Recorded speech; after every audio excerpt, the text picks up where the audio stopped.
Welcome to Special Linear Equations.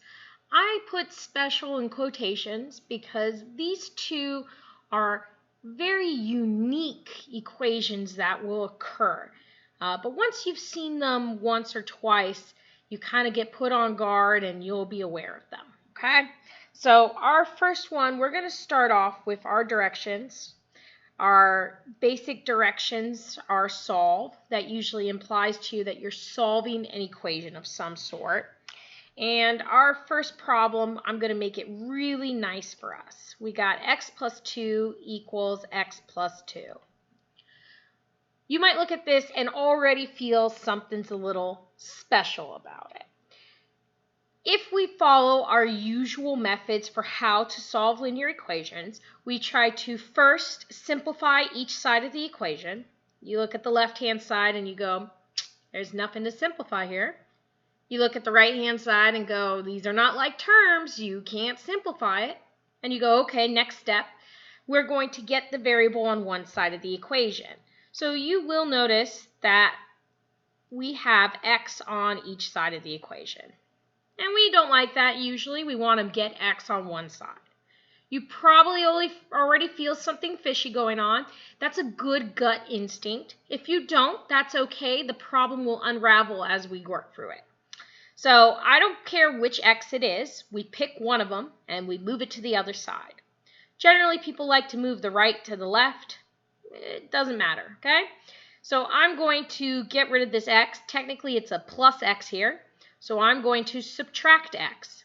And what I do to one side of the equation, I must do to the other side. So I subtract x on both sides. And now we are left with x minus x is 0. That cancels out. Just a nice little 2. X minus x is 0. That cancels out, right? And I'm left with 2. And if you didn't have that gut feeling earlier, you definitely should have it now where you're going, the x's went away. Right? And if you're still sitting not okay with this, just think about it. I have an apple and I take away an apple. There should be no apples left here. Okay? So if you're going, what happened to the x's? They cancel each other out. Now, this statement here has no x's. So you're going, I'm solving for something here? There's no variable to solve for. And you'd be right in that suspicious feeling. So when you have this condition of no variable, the next step is to determine if we have a true statement or not. In this case, 2 does equal 2, so we have a true statement. These two little bullet points I have off to the side here are conditions that need to be met to tell the person, whoever wants you to solve this, your professor or whatever, or your teacher, what the solution is. So these two tell us that we have infinite many real solutions. And some places we will write all real numbers. And let me be a little bit lazy there, right? Infinite many solutions, all real numbers. Generally, it depends on the textbook or curriculum that someone is using. But one of these two written out ways will tell the reader, basically, you can plug in anything you want for x. And I want you to believe me, so we are going to see that. Let's check. You randomly make up a number. I unfortunately can't take your number because I'm pre-recording this, but let me just make up one. Let's say x equals 3. Okay? That means I plug it into this equation and I check, does 3 plus 2 equal 3 plus 2? And hopefully you're going, yeah, it's the same thing, right? No matter what x you pick 100, plug it in. 102 equals 102. Plug in negative 1 million, right? It does not matter what you plug in. All of them, infinite many real solutions will work, okay? Now, let's see the next type of special linear equation. Same direction, solve. And you can kind of already have a feeling what's going to happen here. We have x plus 3 equals x plus 2. Again, you will have these gut instincts as you start to solve these problems where you might go, I could stop right here and tell you the solution. That's okay, but let's see why. All right, so first things first, here's my equal sign. I simplify each side as much as possible, already done for me. Then I get the variable on one side. Maybe I don't like the left, so I'll subtract that x over to the other side. What I do to one side, I have to do the same to the other. The x's cancel out on the left-hand side, right? 1 minus 1 is 0, 0, nothing there, right? So it's just plus 3, 0 plus 3 is still 3. X minus x cancels out, and I'm left with that plus 2, and 3 equals 2. And you go, oh no. So there's no variable, right? The variables go away. That's generally the kind of mode or the flavor of these special equations. The variables disappear. And now we have something that is false. 3 does not equal 2. So we have a false statement. If these two conditions are met that I have here in the bullet points, we have no solution. And that's our solution. I know that seems a little weird. You need to write that there is no solution to answer the question. It's not saying these little conditions. It's no solution. Some people will write the empty set or the empty set. These two symbols denote the empty set, in which they say there is no solution inside here. Okay? There are, of course, many ways we can write these solutions, but let's go ahead and recap linear equations and all the different types of solutions that are out there, and then we'll see some harder examples. So, types of solution. Well, solutions. Okay? So, we could have one solution. One solution for linear equations, this is only applying to linear equations, one solution is the most common. Usually what you see, and let's just write off to the side an example, we have a nice equation like 2x plus 3 equals 11. You subtract the 3, you divide by 2, and you get one solution. One solution. You have one set value. That's a beautiful, nice solution, one of those guys.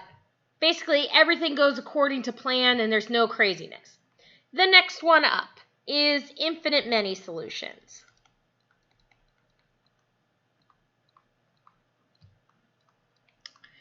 And those conditions in which infinite many solutions occur is when there's no variable and we have a true statement, like we marked earlier. And the last type of solutions, and this is only for linear equations that we're talking about here, is no solution.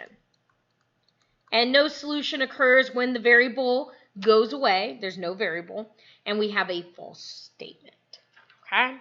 So those are our types of solutions. Let's go ahead and do a tough question now. You are more than welcome. Let's keep the same directions. This is our third problem. Sorry for that. Let's keep the same directions of solve. Let's say we have 3x minus 5x plus 2 equals 2 times the quantity 3x minus 4x and quantity plus 2. Okay? Now, generally when we see these type of problems, they always display themselves a little bit funky. We're going to just go through our simple steps of solving linear equations, and we're going to simplify each side as much as possible. So find your equation. All right, work on just one side at a time. Take it slow. I'm going to start with the left-hand side. There are like terms here, so I'm going to combine them. That is negative 2x plus 2. Nothing else to do there. Okay? Same deal over on the other side. I'm going to distribute the 2. Let's see if anything magical happens. I guess I should combine like terms. It doesn't really matter what order I do it in there because it will get me the same thing. 6x minus 8x is negative 2x plus 2. Okay? And now you should have that feeling in your gut where you're looking at the left-hand side where you simplified it and the right-hand side, and they seem awfully similar, right? Actually, they're identical. So now you're going to move your x onto one side. You probably could stop here because you see it's the same thing and guess, this is probably infinite many solutions. But if you don't see that, that's okay.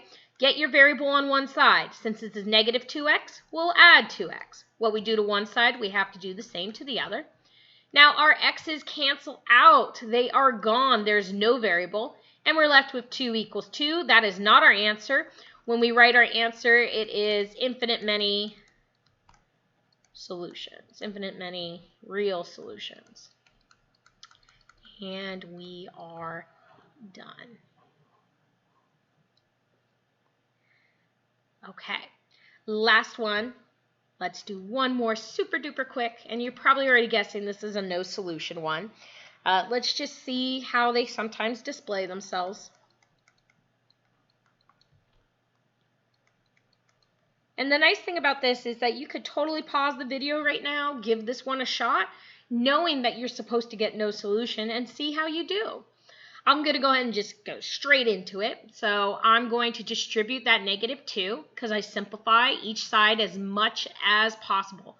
Watch your signs. This is easily a common trick us mathematicians love to do. I can't tell you how much sick pleasure it gives me to see students forget their signs. It's a mixture of I'm so sorry and also haha, I got you, right? And don't let me win, guys. Don't be that way, okay? So you're going to watch your signs. Negative times a positive is negative. Go ahead, combine your like terms on this side. We got 5x minus 7x is -2x. And we got +6 still. And now you might be going, oh, it's the same thing. You said this was supposed to be no solutions. It is not the same thing. This is a -6. That's a +6. Oh, those signs. What jerks they may be. All right. So -2x, I can't have this on this side. I'm going to move it over to the other, right? Get the variable on one side. You already can see, the variables cancel out. And I said -6 equals 6, which means I lied to you from the beginning. This was never equal to this. This is not a true statement. It's false. -6 does not equal 6 in no way or universe. And we have no solution. Because of that, there are no variables and we have a false statement.